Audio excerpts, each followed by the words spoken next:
Hi everyone. I want to talk a little bit about writing your papers. Now, according to the syllabus, remember has to be paper has to be 3,000 words in length and clearly written in good grammar, concise sentences and paragraphs. 3,000 words is roughly about 10 pages, a 12-point font, double-spaced. You need to conform to MLA style in citing resources. Avoid websites as resources. Do not cite Wikipedia. Now, when I say avoid websites as resources, and it's important to understand that in the online and electronic age, a great deal of research for writing papers can be found online. But if you're using things like Google Scholar or other online resources, that will direct you toward published resources that are in print. Now, I need to be very specific about that. Published resources in print. That does not mean, published resources that are in an electronic form. Sorry, rewind the tape there for a second. Published resources that are in electronic form, or print resources that are in electronic form.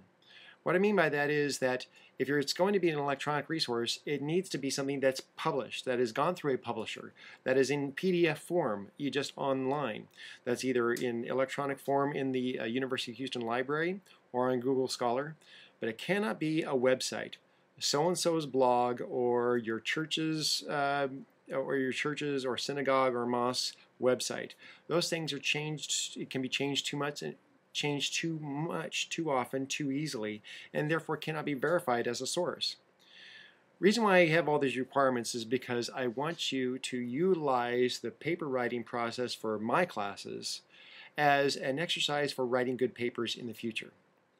It's important to understand this, and many students unfortunately don't fully grasp this concept, that how you say a thing affects what you say being received. If you cannot say it well, there's no reason people should listen to you. People oftentimes say about, I have to have a voice, or I want to express myself, or free speech. It's important to understand free speech is not the freedom or the right to say what you want and everyone has to listen to you. Speech may be free, but listening ears are earned. And so how you say a thing affects how what you say is received.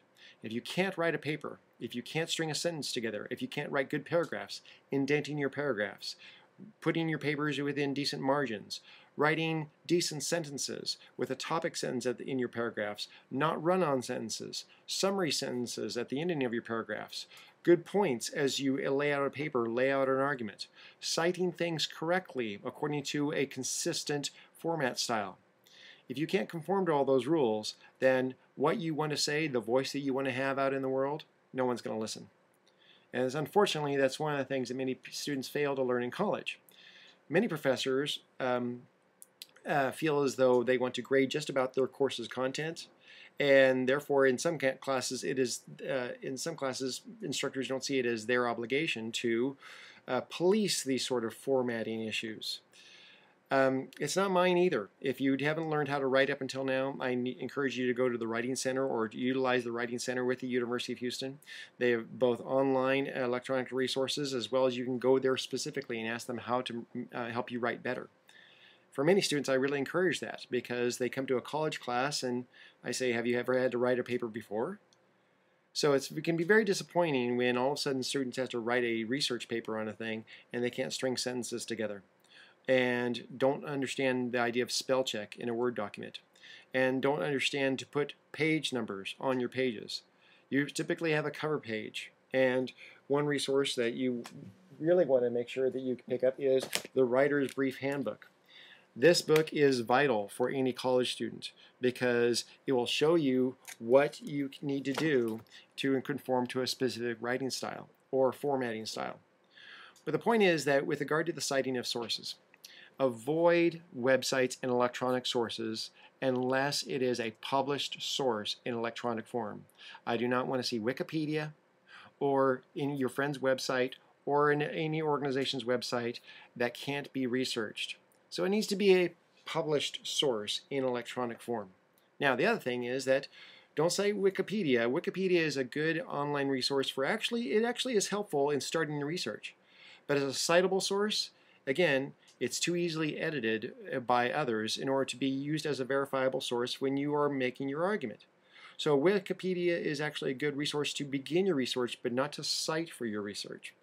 Now, this is the online classes I'm doing right now are both Bible and Western Science. The Bible in Modern Science and Christianity and Ethics. As a result, there may be moments when students want to cite verses from the Bible within the body of your paper. That's fine. Here's what you do.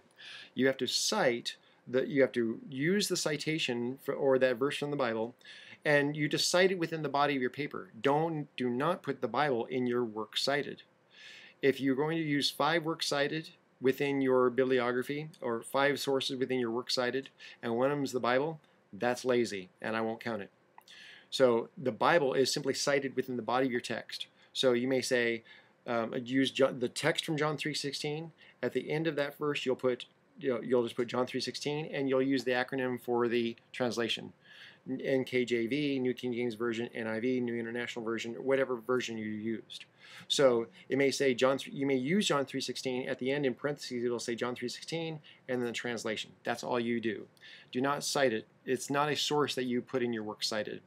Just like the dictionary, you never use the dictionary as your works cited either. It's too common a source to be considered a legitimate works cited. That's called padding the bibliography.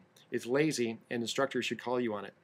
I went to a conference last year in which publishers were talking about the various different articles that get submitted to them, and with the citations that occur within those articles. They suggested that approximately 30% of the citations that occur within their articles are actually legitimate. The majority of those actually either were not cited correctly or were not necessary citations, meaning they didn't advance the argument. They were just citing something for citation's sake. Here in a college class, you want to start that discipline now so that you write better papers as you go forward. Writing better papers either while you're in college or even further on out in your chosen careers.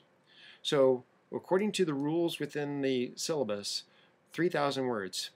Turn it in enables me to check the word count. If it doesn't reach 3,000 words, I'll just mark that's lazy, and I'll have an incremental way in which I deduct points for having how far below 3,000 words you meet. Concise, good grammar. MLA Style.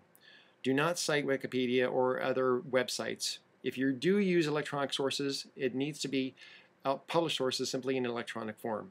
And check with MLA Style for how to cite those correctly. You say, well, what's MLA Style? Your Google ain't broke. Make sure you figure out how to use MLA Style utilizing either publications such as this or MLA formatting web pages that are online. They're quite abundant. Now, your papers must be turned in on time. Because this is an electronic class, it's important that that all papers utilize the Turn It In feature with the Turn It In link that's given on Blackboard. This is in the syllabus. It is reiterated in the syllabus, and I will reinforce it now. No papers that are emailed to me will be graded. If they're emailed, if they're late, because obviously, as you know, the Turn It In link only lasts up until 11:59 Monday night. After that, the Turn It In link shuts off, and you can't turn in your paper using Turn It In. As a result, you fail the paper. And people say, well, what about grace? It's important to understand how much grace I've embedded in the process and how easy this class has been already. Late papers I can't accommodate those. So what that means is, don't wait till 11:59 to turn in your paper. Turn in your paper at 11 or 10, because guaranteed, I mean, I'm not trying to be prophetic, but I can almost pretty much prophesy that when you try to turn in your paper on Turn It In at 11:57, 58, 59 on Monday night, there is going to be something wrong with your internet connection.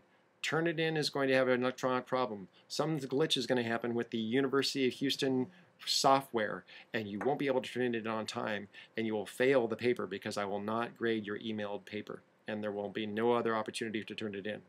So I must warn you now, for exam 2 and your final paper, it must go to go to the turn it in link well before 11:59 on Monday night, according to the date of the syllabus, both for exam 2 and also for your final paper. Don't wait until the last moment. I cannot extend any grace for late papers, right? So it must be turned in on time using the turn it in feature. I won't grade it otherwise. So for your final papers, again, this is one video that I'm offering to both classes, the Bible in Modern Science and Christianity and Ethics. So we'll talk about specific paper topics distinct to those two courses. But this is one video of comments that I wanted to offer for both sections to talk about the requirements for your paper. Make sure it's well researched. The topic for your paper needs to spring out of the readings and the discussion questions we've had already. And it needs to be well researched, utilizing resources that are beyond just what I believe. I don't want to hear in your papers, well, what I believe is. I don't really care what you believe. I want to hear what you can argue. I don't care what your personal convictions are. I want to know what you can argue for with regard to offering a logical argument according to the assumptions that you present and the way you present it and the citations that you use. So, for example, for one class, maybe Bible and Modern Science or Christianity and Ethics, a topic has arisen out of the reading and the discussions we've had, and that topic needs to be something that launches your research paper. There's been enough topics that have been introduced that if you're trying to drag something from outside of those, then more than likely it's going to be difficult for you to write a good paper because there's not enough literature on it, or you have a difficult time finding sources to cite for it. But write a good paper, think about what that topic needs to be, and make sure it's on time, according to the requirements in the syllabus. So I just want to make sure that we've had fair warning about that discussion. All right?